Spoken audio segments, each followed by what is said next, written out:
Okay, great. Show of hands. How many people here know JavaScript? I'll take CoffeeScript, React, Vanilla.js. Okay, put your hands up.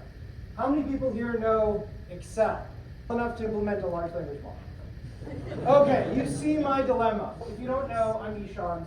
Last year I built this thing called Spreadsheets-are-all-you-need. It is GPT-2 running entirely in pure Excel functions, no Python, no API calls. And it got popular. I turned it into a class.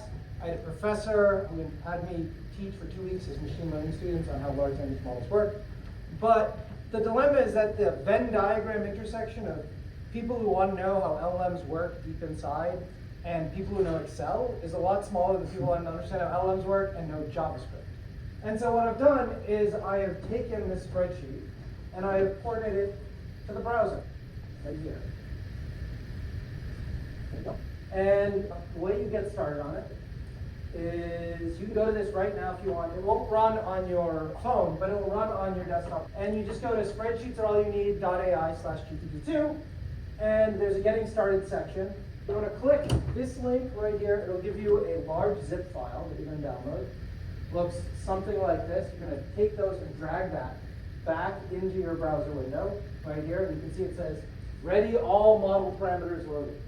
From this point on, all of the model parameters and the entire execution of the model happens locally on your machine. No servers, no Excel.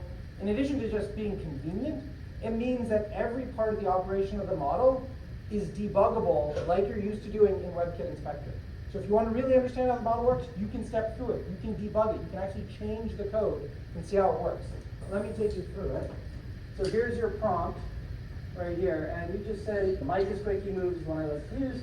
Then you hit run. And what I've built here in order to do this is, if you imagine a Python notebook and a spreadsheet eloped to browser land and had a baby.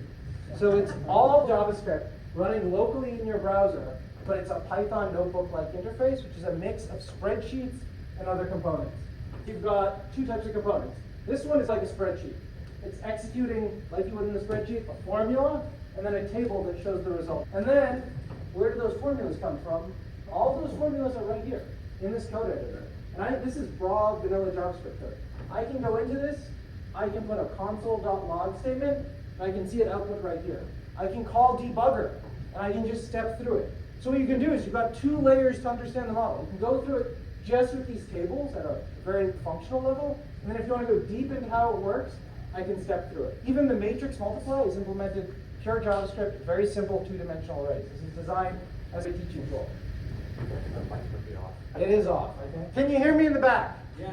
Okay. Did you miss any of that? No. Okay, great. Okay, so how am I doing on time?